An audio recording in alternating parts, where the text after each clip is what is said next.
Live from Utrecht, this is Bitcoin Explained. Hey Sjors. Hello. So this was kind of funny. We always have, our conversation before we do the actual podcast one day in advance. And then you ask me, do you have any topics? And I ask you, do you have any topics? And this time we both had a topic in mind, but we both had a different topic in mind, except it turned out it was sort of the same topic after all. Exactly. We just approached it from like opposite directions, and then we realized that we were, talking about the same thing. So we're going to talk about stamps and an invalid block that was found. On April Fool's Day. The block was mined on April Fool's Day? Yes. Right. But first, Sjors, you want to read some boostergrams, I think? Is that what it's called? That's right. Sjors stacks sets. Sjors stacks sets. Sjors stacks sets. Hooray. Okay, I've got one from Eric99 for 50,000 sats. And he says, stay humble, stack sats. There you go. Okay, where do we start with this? So we did an episode on inscriptions 2-3 episodes ago, something like that. And in a way, I guess stamps are a new way of doing inscriptions, but they're really an old way, or yeah, they're really an old and very inefficient way to do they're inscriptions. Kind of a rediscovered older. Well, we kind of, when we discussed inscriptions, the point was that people were always putting stuff on the blockchain, and then Bitcoin developers figured out better ways of doing it, and now stamps is kind of going back to the bad ways of doing it. Yeah, because they realized that putting things on the blockchain is a Van Weerdem good, as you would call it. That's a reference. That's a deep reference to the Bitcoin Show, our Dutch podcast. Yes, and I forgot what the actual word was. Veblen good. Yeah, Veblen good or something. Anyway, it means something that because it's expensive, it's actually more popular. So you'd think you don't want to put too much stuff on the blockchain because that is, inefficient. But it turns out that because it's so expensive to put stuff on the blockchain, it actually suddenly became popular with inscriptions. And so the folks from Counterparty said they had an old method to put data on the blockchain even more inefficiently than with ordinals. So that's sort of what you were seeing. And then what I was seeing was that there was an invalid block, and I started looking at why that block was invalid. And that actually ties into what we discussed last episode. Because in our last episode, we talked about Multisig. And one of the things we discussed as part of Multisig was this weird thing called the SIGOPS counter. And this is so a block can have 4 megabyte or like whatever, 4 megabyte worth of stuff in it. And there's this counter for how much, so SegWit data counts as less than regular data. And there's this, and that's how you get a fee market, which is a fairly straightforward way to calculate. But then the problem is there's another counter for things that involve signature checking called the SIGOPS counter. And it turns out that the reason this block failed, or at least the message I saw when the block failed, was max SIGOPS exceeded. Yeah, we'll get to that, yeah. I think, later. But yeah, you're right. So we discussed that in the previous episode. And then I think maybe the episode before that was inscriptions. So this episode is sort of combining insights from the previous 2 episodes. Yes. Is there? Okay. And the other observation I guess we did was a very happy Mike in space on Twitter. Though not because of the failed block, but very much around the same time. I was just going to ask, so who's Mike in Space? Because Mike in Space introduced this stamps protocol, right? Yeah, well, Mike in Space is a famous movie maker. He made this series, Bitcoin Car Talk. Mm-hmm. And he's also involved with the Counterparty protocol. I think there's probably a lot of newer Bitcoiners that may not know Mike in Space. He was sort of a comic relief type of figure on Bitcoin Twitter. Yeah, sort of during the block size war kind of era, I would say. Yeah, so the Bitcoin Car Talk series, the very short videos he made were quite funny. I don't know if they're still on YouTube, but they would involve him sitting in a car and calling somebody else who might be sitting in another car and talking about something technical, but in a funny way, and then either the car would explode or somebody would be in the trunk. Yeah, there were like spoof interviews with Bitcoin developers and that kind of stuff. Yeah. So now he somehow introduced a new protocol.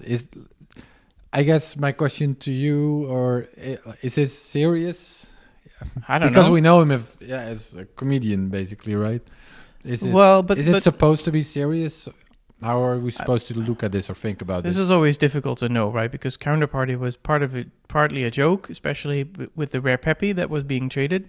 But Rare Peppy was essentially there before even CryptoKitties, one of the first NFTs. And though that trading was kind of a joke, but also involved money, and it had its own token, so that was partly a joke, but it was also not a joke. And some people made money, some people lost money. So you never know with these things. I mean, did I discuss this The before? blockchain doesn't care whether it's a joke or not. Yeah, I don't remember if I discussed this on the podcast before, but what's the guy's name who was behind the whole Rare Peppa thing and who was promoting it? I should know his name. I know his name. Well, John Seth is one of them, but he was not behind it, but he was promoting it. But he was jokingly promoting it as part of Bitcoin Uncensored. Well, that's the point. Man, his name is slipping my mind right now. Anyways. John Carvalho? No. Oh. Yeah, his name is escaping me. But yeah, no, I always took it as a joke, and I thought it was like a hilarious joke. I thought it was... He did this interview, there was this famous interview, Sjors. Maybe we're going off the rails now with these sort of half-baked memories. He did this famous interview at the time about Rare Peppas and sort of defending it, and it was really hilarious. And then I ran into him pretty recently, like a year ago, and I commented on how funny that interview was. And the reason it was so funny, because he kept a straight face the whole time. And now I ran into him and I told him that, and turns out that no, he wasn't actually, like, his straight face was a genuine straight face. He was actually being serious about the whole NFT thing, and he actually believed in it. Well, for me it was... Anyways, a lot of people, including myself, thought I was like taking the piss out of the concept, but no, he actually believed in it. And I guess a lot of people believe in the whole NFT thing. Well, but it ran into problems because all these transactions were on chain, and especially early on, fees started going up in the Bitcoin network. Fee estimation was very bad. So I think the wallet software that Counterparty was using was just a modified Bitcoin Core client, which did not have very good fee estimation, and so each of these transactions became extremely expensive. And I think they even thought about moving the whole protocol off to one of the forks or some other blockchain. So we hadn't really heard from it in a while, but once the Ordinals Inscriptions stuff started coming about, I think they kind of made a comeback. And so this stamps protocol is just one example of how you can use Counterparty. And I think the idea there is you put very small images on the blockchain, so 64 by 64 pixels, and then you trade them. Okay, so let's talk about it more in detail, more specifically. So last time in our inscriptions episode, we discussed, or ordinals inscriptions episode, we discussed inscriptions, and that's a way of putting data in the blockchain. And then there were sort of the ordinals, and that lets you supposedly trade ownership, or whatever you want to call it. It allows people to pretend that they own whatever data is on the blockchain. Yes. Now, stamps are kind of the equivalent of inscriptions, and there is probably also an equivalent of ordinals, which is traded on Counterparty. But like our inscriptions episode, we're not really going to talk about that. We're just going to talk about how you upload data into the blockchain, right? Yeah, I would say that Counterparty has a different way of telling the blockchain, well, not telling the blockchain, telling people who owns which asset by making transactions on the blockchain that would say, okay, this asset has moved from A to B. And the way Counterparty does it, I don't know exactly, but I do know it's different from the way ordinals do it. Right. And it doesn't really matter. I mean, the blockchain doesn't care what's happening, but from the outside, you do see, I think in the case of Counterparty, you usually see a bunch of up return transactions. And if you run the right software, that software will know what those up return transactions mean, and it will know who owns which Counterparty asset, and they can show you pictures. Stamps are like inscriptions, right? And that's okay. So, is a stamp, because you've mentioned Counterparty a couple of times, is stamps just using Counterparty in the same way that Rare Peppas was using Counterparty? That is my understanding. I think the only difference is that you put the word stamp in front of it, like when you're making the asset, and I think you also should use 64 by 64 pixels. So it's kind of a convention on top of Counterparty. That's my understanding. But it uses all the same rails. Okay, so it's not actually that new.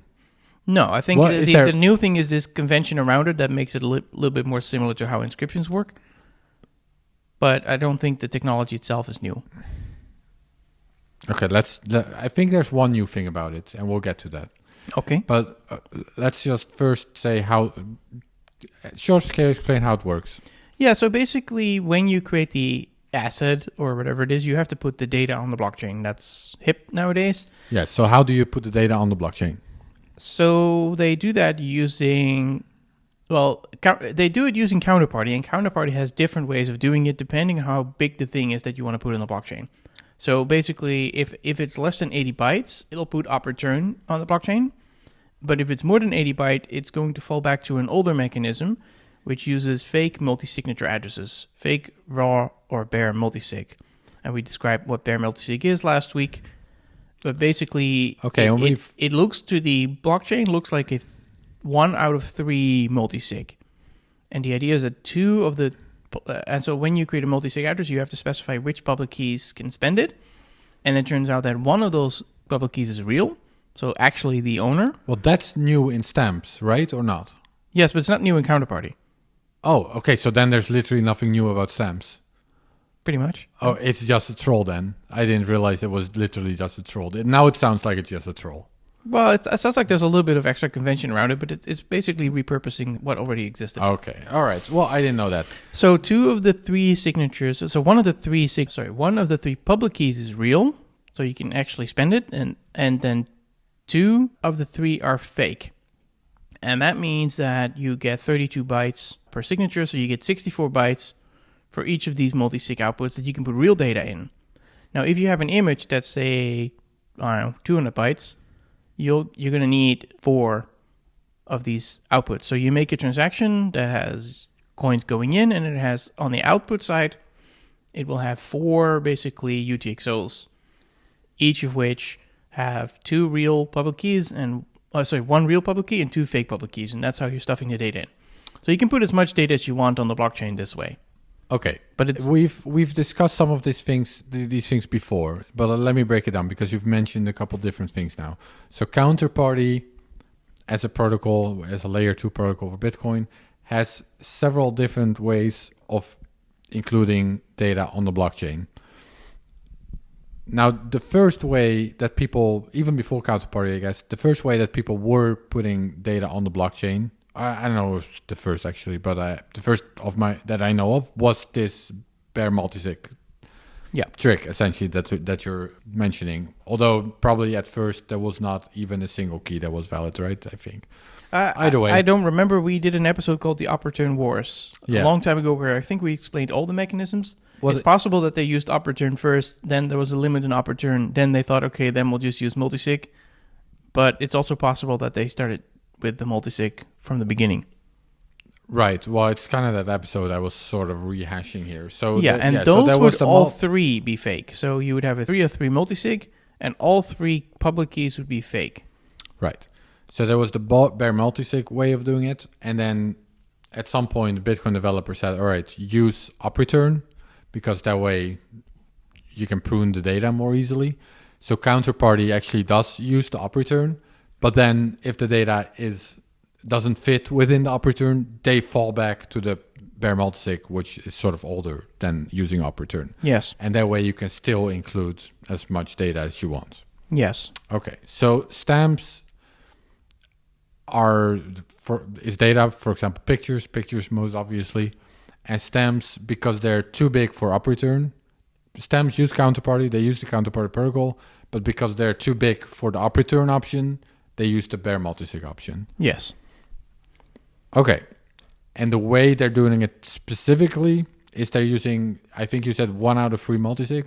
That's right. Where 2 of the addresses, public keys, are actually just fake data. They are the data you're uploading.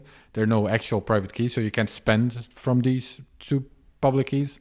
But then the remaining public key is actually real, and there's a private key, so that would allow you to spend. Yeah, so that's the biggest difference, I guess. It's actually possible to remove these things from the UTXO set. So as we've discussed before, the UTXO set is a set of who owns which coin. And these nodes like to keep this in RAM. They can't because it's too big, but they prefer to keep as much as possible in RAM because that makes it quicker to figure out when a new block comes in, whether a coin that's being mentioned in the block actually exists or not. So to very quickly look it up and to look up what the script. Now, when the blockchain has no idea whether a public key is fake or not. So when it has a UTXO that mentions 3 public keys, it'll simply assume that those 3 public keys are real. And so it's going to keep it in memory just like it would keep anything else in memory. So by using a mechanism like this, you're using up other people's RAM, and essentially. But you can, because you can spend it, you can still, remove it from people's RAM if you want to.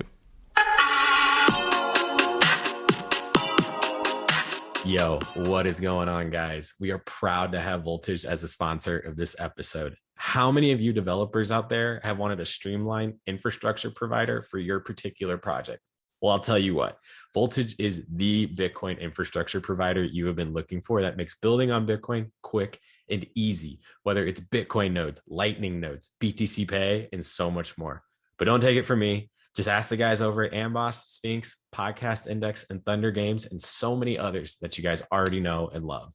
Their enterprise-grade products make it fast and easy to build, deploy, and scale your next project. So make it easy on yourself. Even normie plebs can use the dashboard or API. Don't wait before the next block confirmation. Let your team focus on building great products and let Voltage handle all the rest. Voltage is your go-to zero management Bitcoin infrastructure solution. I was first going to ask, so this is why Bitcoin developers essentially don't like this method, right? Yes. Like you. Yes, and the difference with op return is that op return, because it is provably unspendable, because the way the script works is when it sees op return, it says this script is invalid. That's what it means. And therefore, because the node can prove that the script is invalid, it can forget about it because it knows it can never be spent. So it does not have to hold on to it. And so anything that comes after the op return then is just data you can put in the blockchain, and it'll use disk space. If you're storing the whole blockchain, you have to download it, but you don't have to keep it in memory to see who owns this particular output. Right. So whatever is stored in the UTXO set, I guess 1 can also be pruned, and 2, practically speaking, most Bitcoin nodes would keep that in RAM. If they have the space to keep it in RAM, yeah, and if you want your nodes to be fast. So what happens if everyone would start using stamps? What's the problem that I will encounter on my node, for example? Well, then you will see the size of the UTXO set grow.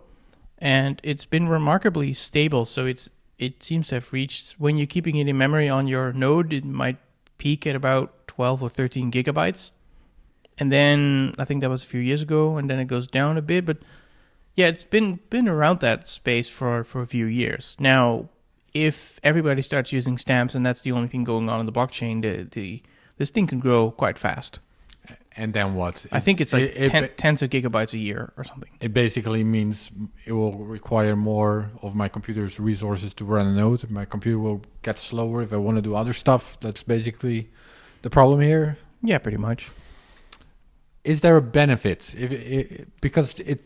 So Mike in space, and again, I don't know to what extent he's trolling, but the sort of purported benefit is also that it's kept in UTXO. Is this an argument that you think, can you steelman? Is there any? Yeah, I think the argument then is that it's harder to prune. So if your goal is to put something in the blockchain and keep it there, well, even with ordinals, it's going to be in the blockchain. So in that sense, it's there, and the entire blockchain should always be available. Now, there have been talks about syncing a Bitcoin node and then not downloading all the witness, at least from the older blocks. So in that sense, there might be nodes in the future that will never have these ordinals on them.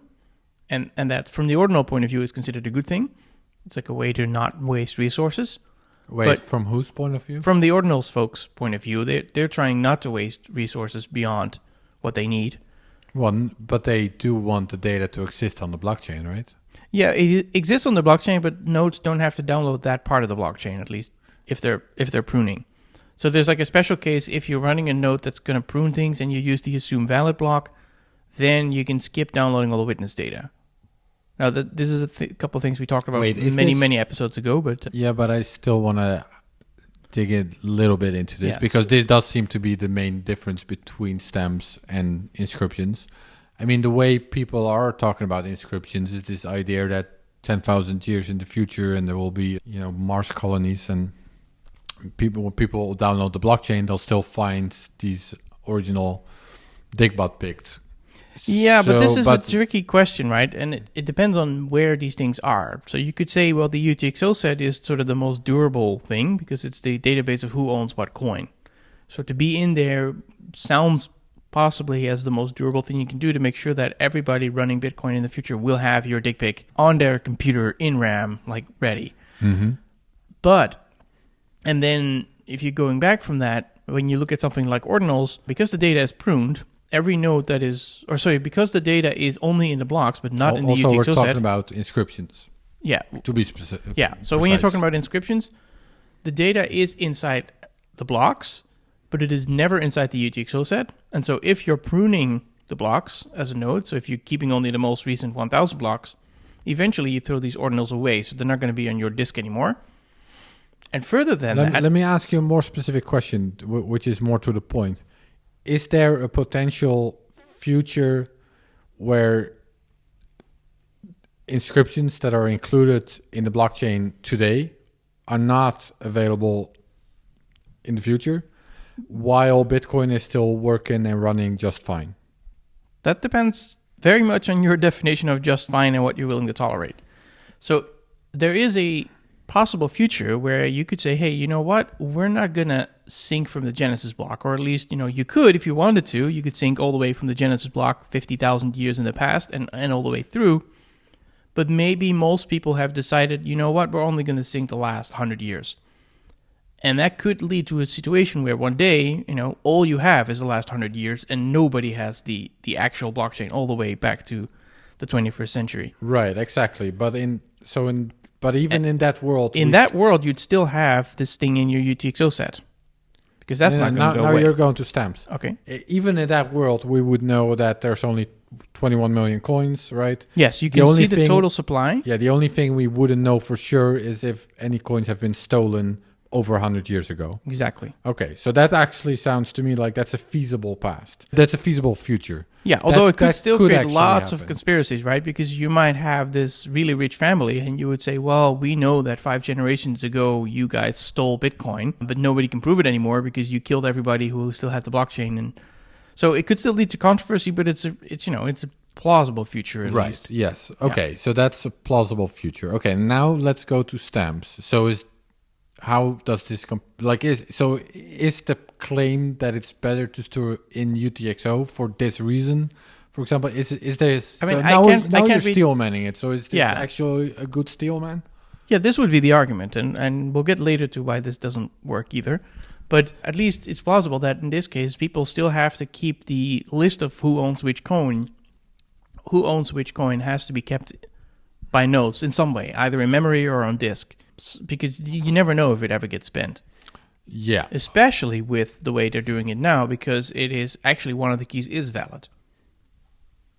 Right. Okay. So in this plausible future where people are only keeping track of the last 100 years, and other than that, Bitcoin doesn't change, I guess we should sort of add that. Mm-hmm. Then it sort of makes sense to use stamps if you want to make sure that people will still find your Digbot picture. Yeah, but even in the shorter 10,000 years from now. Even in the shorter term, there are proposals where if you want to prune your node anyway, so if you don't want to keep all the old blocks, you will, right now when you turn on this pruning feature, you will download the whole blockchain, you will verify the whole blockchain, but you will toss away the old blocks once you're done with them. And there's a second feature that we discussed many, many episodes ago called Assume Valid, not Assume UTXO. Assume Valid is a feature that says when you're starting up this new node, and all nodes do that now by default, we're not going to check any signatures before, 6 months ago or a few months ago. With some security assumptions around that, you can turn that off. But if you do turn that on, which is the case by default, you're not validating the witness data for older blocks. And so then the idea would be that if you're pruning anyway, it is completely pointless to download witness data, not verify it, and then delete it. You're literally downloading something, not looking at it, and then throwing it away. Well, you're looking at some aspects of it, but you're not looking at most of it. And so one concrete proposal that's already people are trying to implement is to just not download the witness data for all blocks. And so then you could say, well, but then your ordinals won't be downloaded by all new nodes. Only some lucky nodes will have the ordinals in it.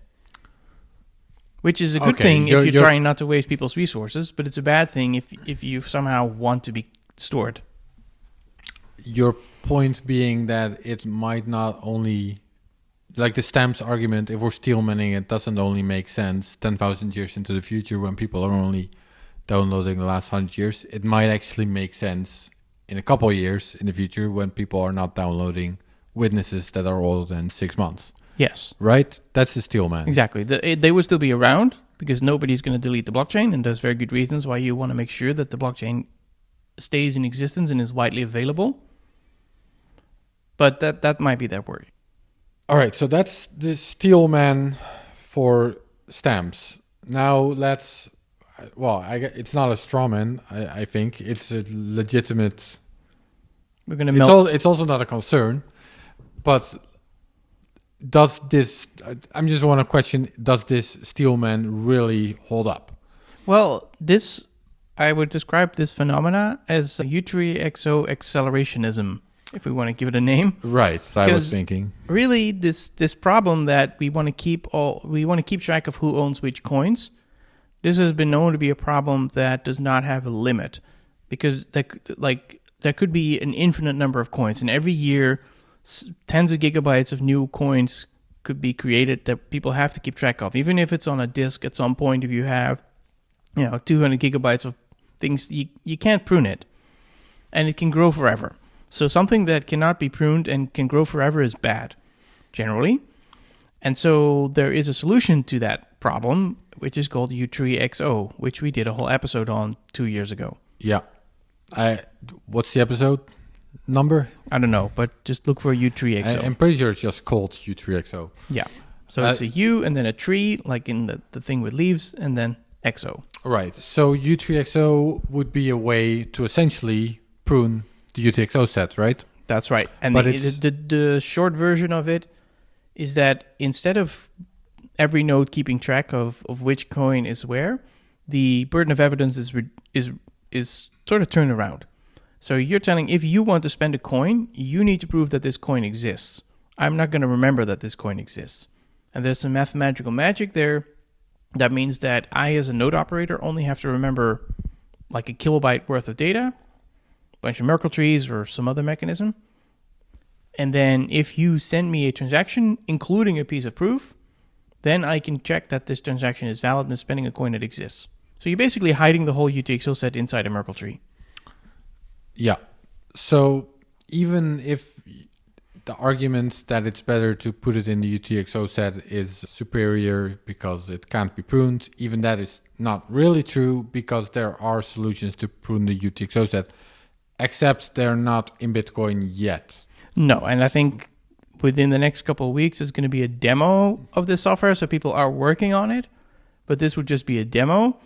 And of course, ultimately, something like this, in order to really get rid of the UTXO set, it would have to be a soft fork that is pretty dramatic. So this is not something that would happen in the next year or so, probably not even in the next decade or so. Well, because there is a pretty serious downside to it. It might also depend on how many people are going to use stamps. As you said, stamps might be sort of an acceleration motivation behind Utreexo. There's always a balance when you want to do a new piece of functionality between how desperately do you need it and how scary is it. And this is scarier than something like Taproot, I would say. And we don't really need it at the moment. But, if the dynamics change, then... So the downside of this proposal, Utreexo, is that it's going to make blocks bigger. So that creates a trade-off where you need more bandwidth. And that's a pretty big deal in some countries. Right. But so is storage, so... Okay, well, we've done a whole episode on Utreexo, so if people want to know more about that, you should probably just go back to that episode. But if we go to a world where you only download the last 100,000 or the last 100 years of blocks or even less, and you're not holding on to the UTXO set, that means that your Bitcoin node is always going to be the same size. The blockchain is always going to be the same size because it's only just the last 100 years, for example. So I don't know how many terabytes that is, but that's it. And the UTXO set is always going to be 1, like a kilobyte. Right. And then the system can be like that forever. So that's kind of a nice potential future. Okay, letting go of the future for 1 second. But that would mean that these any of these things, ordinals would be gone, or at least they wouldn't be gone. They would just not be on your hard disk unless you want them to be.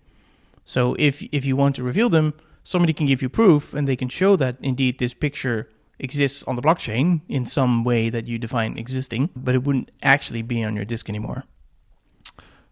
One thing, although you could say, like, if something is in a Merkle tree, is it really there? That's a nice philosophical question.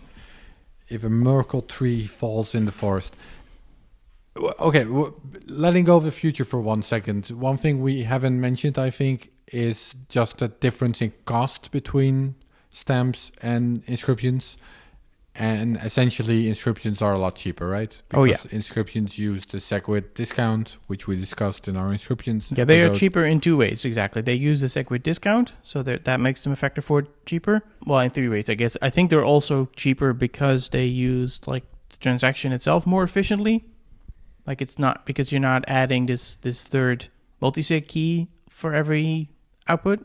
So like a third of the data is being used to repeat the public key that's real when you make this counterparty thing. So if you have, for example, 6 outputs, then each of these outputs will have 1 real key in them. So that's 1/3 of your data, right, which you are paying fees for. And the third way is that you're not dealing with the SIGOPS limit. Yes, you want to get to why the block failed, but I want to make sure we're done with the whole stamps thing. And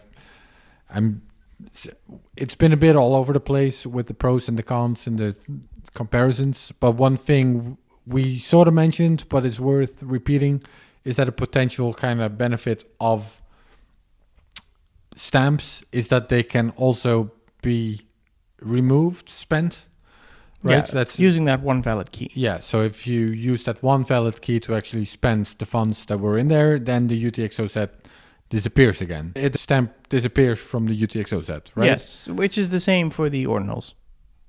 For the inscriptions. Is it? No, it's not. Yeah, you can just burn them. You can send them to Opportune. Yeah, now you're talking about ordinals. So, well, the inscription is not even using the UTXO set in the first place. I know. But so with stamps is using the UTXO set, but it can also be removed from the UTXO set. Yeah. If the coins are spent.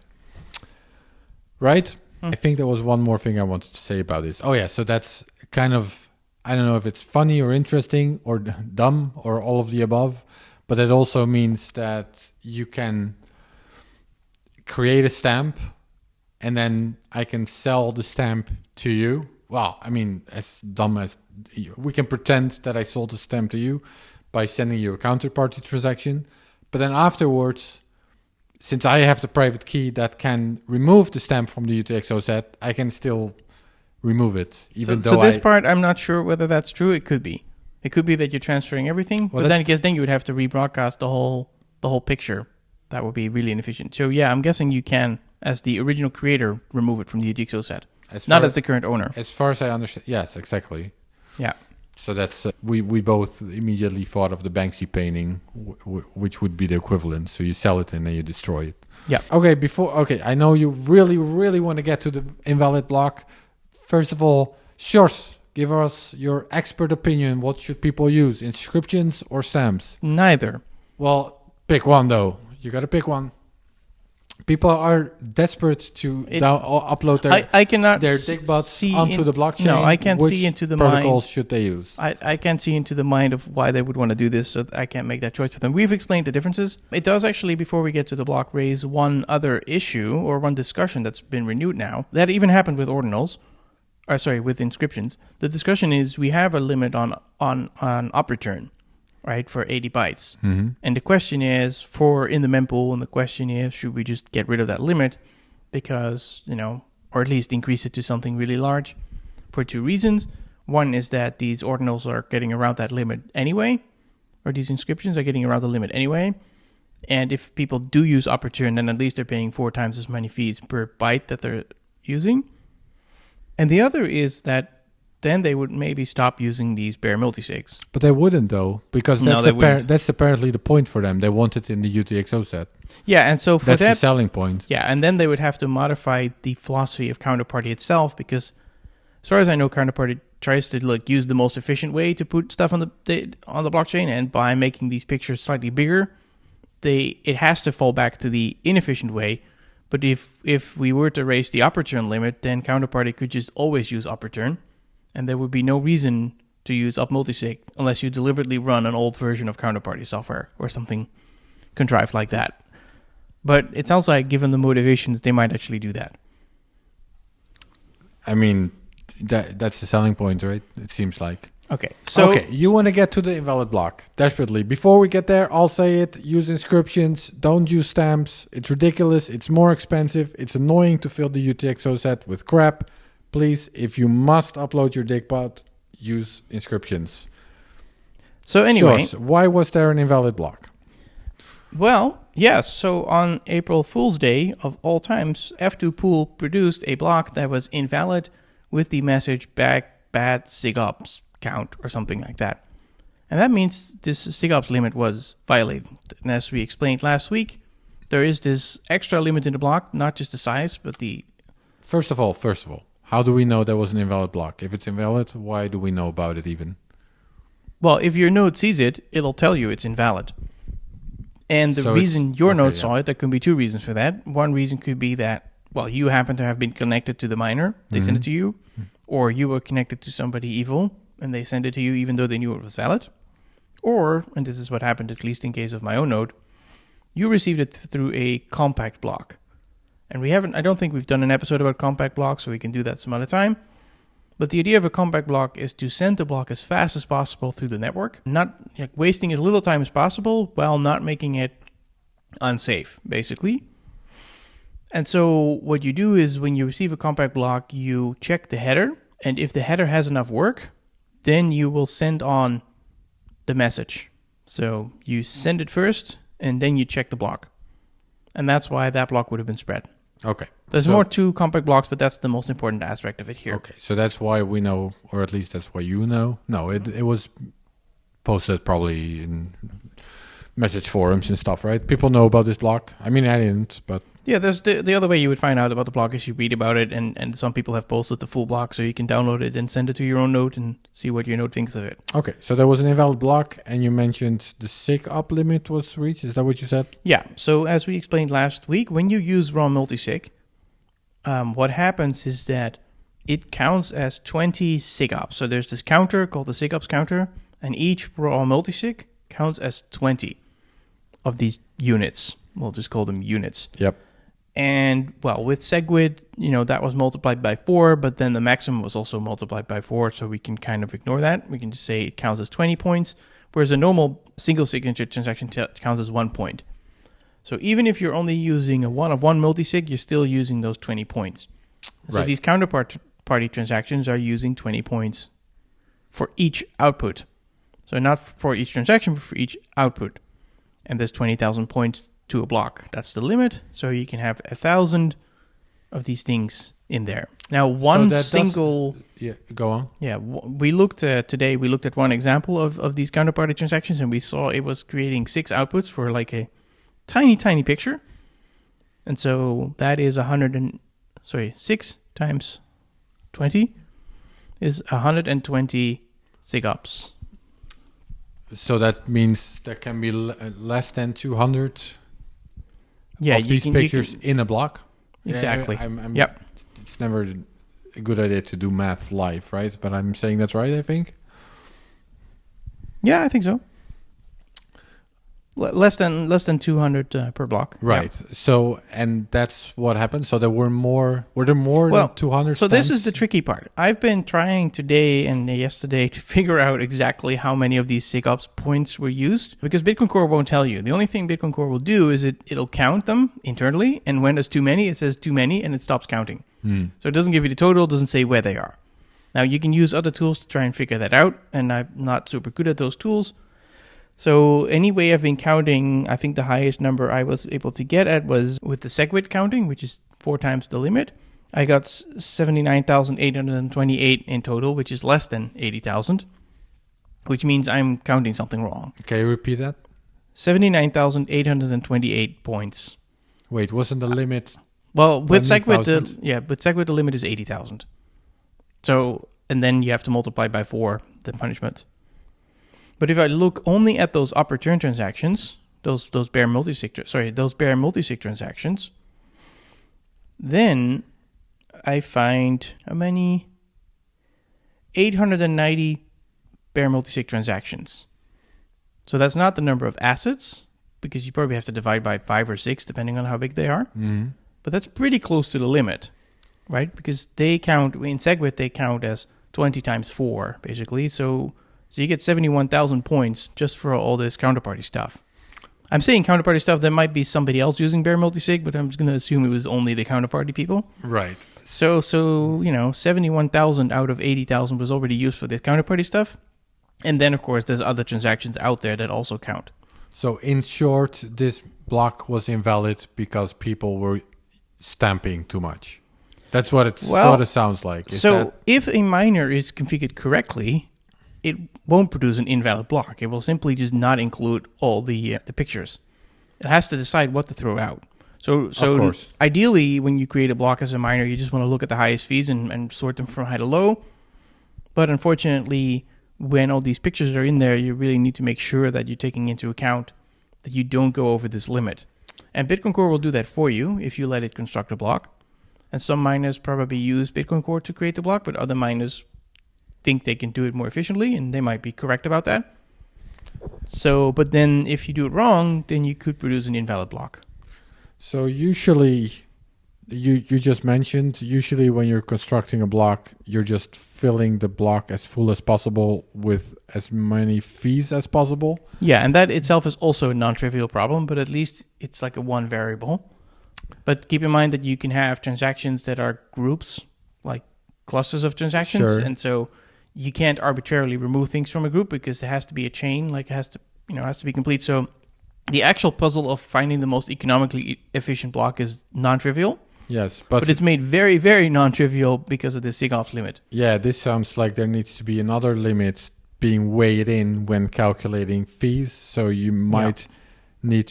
So while Inscriptions actually gives you a discount, stamps might, if miners are configured correctly, be more expensive than usual. Exactly. Bitcoin If you can choose right? between two transactions with the exact same size and the exact same fee rate, you'd want to pick the one that does not have bare multisig in it. Right. But the question is, can you just translate that to say, well, it's the equivalent of so many sats per byte extra premium?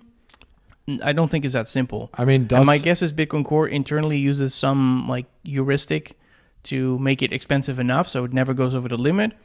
But that heuristic might not be the most economically efficient one. It might just be the safest one because nobody's using that feature, so it doesn't have to be efficient. Well, until now. So somebody might have thought, hey, I'm not getting the maximum revenue because of this Bitcoin Core thing is not giving me the perfect block. I'll just try it myself.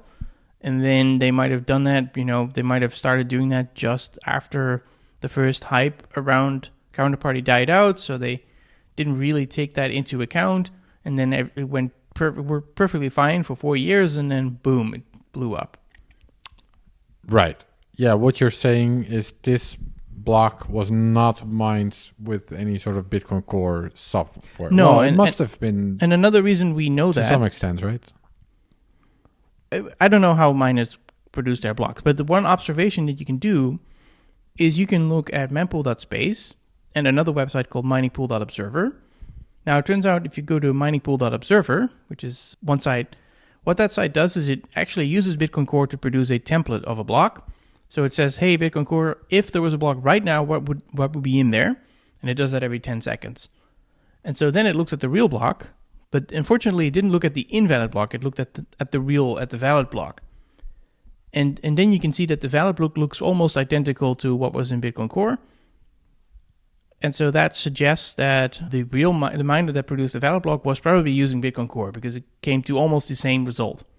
And the difference was 3 transactions, and that could just be because they didn't see those 3. Yeah, that makes sense. And those were not counterparty transactions. Those were very small normal transactions.